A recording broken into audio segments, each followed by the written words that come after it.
Welcome to Bedtime Horror, your portal to scary stories.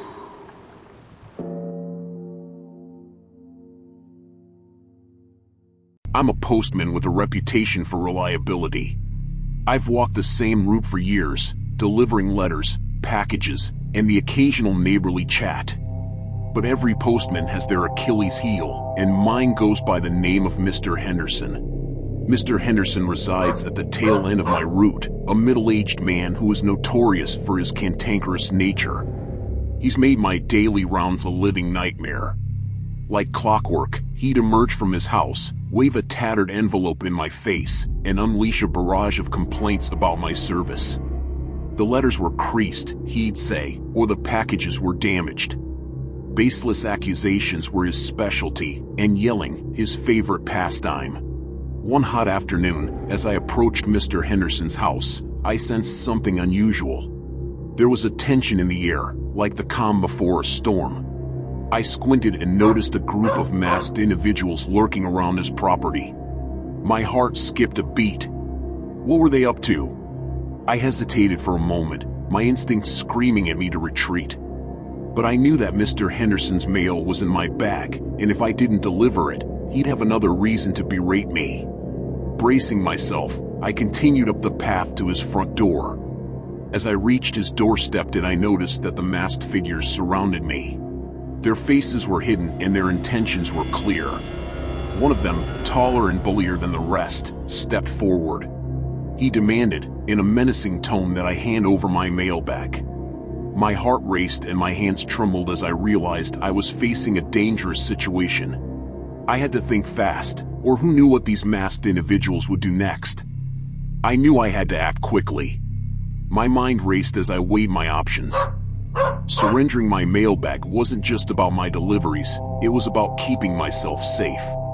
Mr. Henderson's venomous words echoed in my ears, making me question my decision to continue on this route. But I couldn't let fear paralyze me. With beads of sweat forming on my forehead, I decided to stall. "Hold on a second," I muttered, my voice quivering. "I can't just hand over the mail. It's against the rules." The masked figures exchanged glances, uncertain about how to proceed. I knew I couldn't count on their respect for postal regulations, but I needed more time to think. I remembered the self-defense techniques I'd learned in a postman's safety seminar. One of the key takeaways was to stay calm and observant, and right now, that seemed more crucial than ever.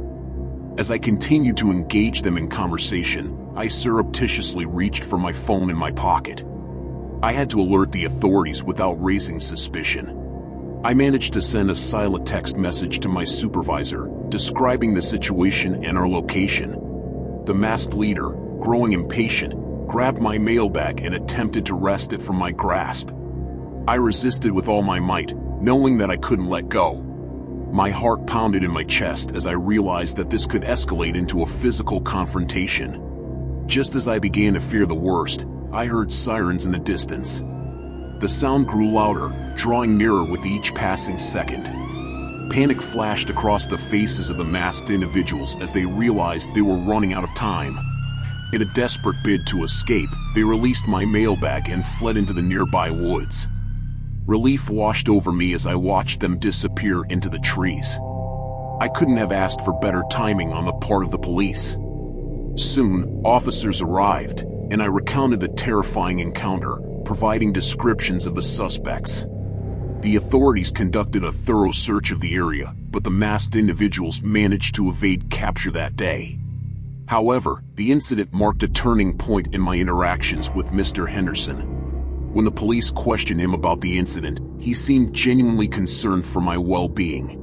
It was as though the shared threat had broken through the hostility that had defined our relationship for so long. In the end, my determination to stand up against the gang's threat had not only saved me but had also led to a change in Mr. Henderson's attitude. He stopped berating me and began to appreciate my diligent service. The neighborhood became a safer place for everyone, and while I still dreaded the sight of his tattered envelopes and damaged packages, at least I no longer had to fear for my safety during my daily deliveries.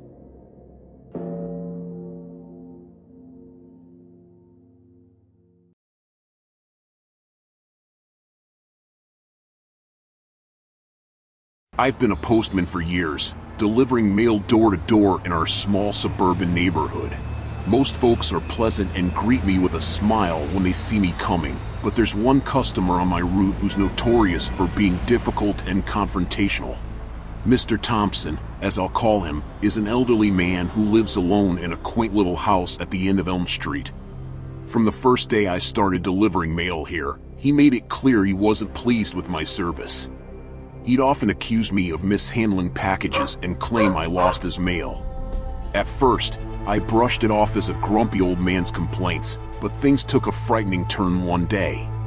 It was an ordinary Tuesday morning when I approached Mr. Thompson's house. As I slid his mail through the slot, I heard a loud crash from inside. I was startled, and when I turned to leave, Mr. Thompson burst out of his front door, his face red with anger. He started yelling, louder than I'd ever heard, accusing me of everything under the sun. He pointed his trembling finger at me, and I could feel my heart racing. I'd never seen him this furious. His shouts and threats escalated to such a frightening level that I became genuinely concerned for my safety. I managed to retreat, heading back to the safety of my postal truck, but I couldn't shake the unease that had settled over me. Something had to be done about this situation. So, I decided to seek help from my supervisors and even the local police to address Mr. Thompson's alarming behavior and ensure my safety during my daily deliveries. I made my way back to the post office that afternoon, still shaken by the unsettling encounter with Mr. Thompson.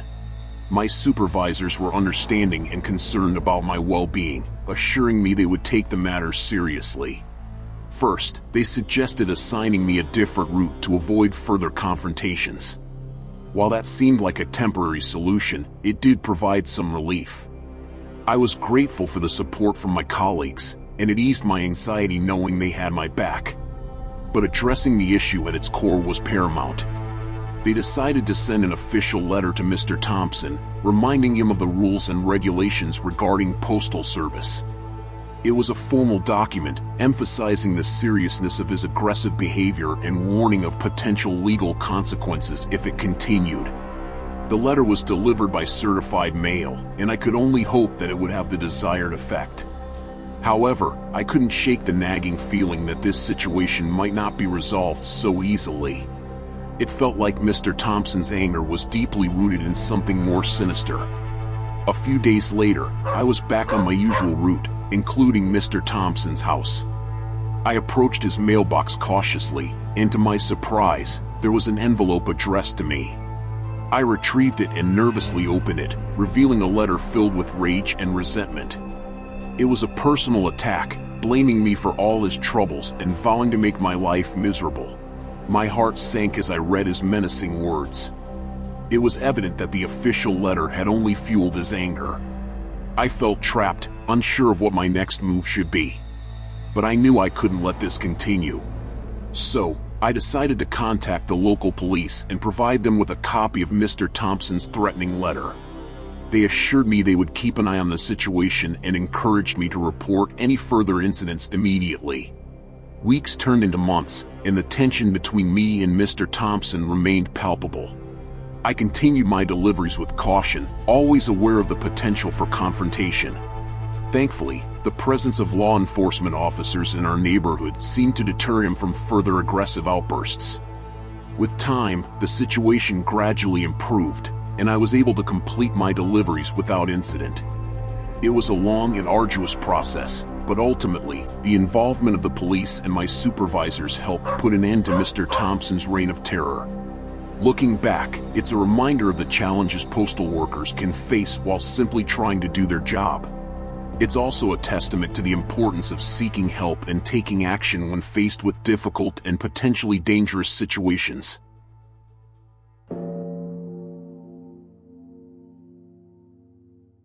I used to work as a postman in a challenging neighborhood, the kind where you always had to watch your back. This area was notorious for the Midnight Marauders, a menacing gang that ruled the streets after dark. Stories of their threats, vandalism, and intimidation were widespread, making everyone fear crossing their path. The first day I was assigned to deliver mail in their territory was like stepping into a war zone. I couldn't help but notice their menacing presence as I began my rounds. They'd loiter on street corners, casting menacing glares my way, and even making lewd comments as I passed by. The fear of something dreadful happening was constantly looming over my shoulders. The situation escalated as the days went by. On my second day, they surrounded me and demanded money for protection. I knew that if I gave in, I'd be trapped in an endless cycle of extortion. I refused, and they responded with menacing threats. Despite the intimidation, I kept delivering mail, determined not to let the midnight marauders win. But their tactics grew more sinister. On the third day, they vandalized my mail truck, leaving it in shambles. It was disheartening, but I knew I had to stay strong. As the weeks passed, the gang became increasingly relentless. They began following me on my rounds, lurking in the shadows and watching my every move. At times, they'd step out of the darkness, taunting me and forcing me to confront their menacing presence head-on. It was a psychological battle as much as a physical one. One evening, they cornered me in an alley, their menacing leader, a hulking figure, blocking my way. He sneered, "You've got two options, Postman, pay up or suffer the consequences." I knew that giving in to their demands was not the answer. With a heavy heart, I chose the later option and decided to involve the police. The neighborhood needed to break free from their oppressive grip. Summoning all my courage, I walked into the local police station. Entering the police station was a nerve-wracking experience. My hands trembled as I approached the front desk and explained my situation to the officer on duty. To my relief, he was understanding and promised to look into it.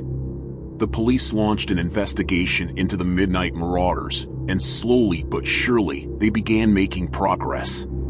With the help of witnesses who had also suffered under the gang's tyranny, they were able to identify key members and gather enough evidence for arrests. Days turned into weeks, and the gang's presence on the streets dwindled as more of its members were apprehended. The community started to regain some semblance of peace, and the sense of fear that had gripped us for so long began to dissipate. One sunny morning, I stepped out to start my mail rounds, and it felt different. The streets were no longer filled with the midnight marauders' menacing figures. The air seemed lighter, and I even noticed a few neighbors waving and smiling.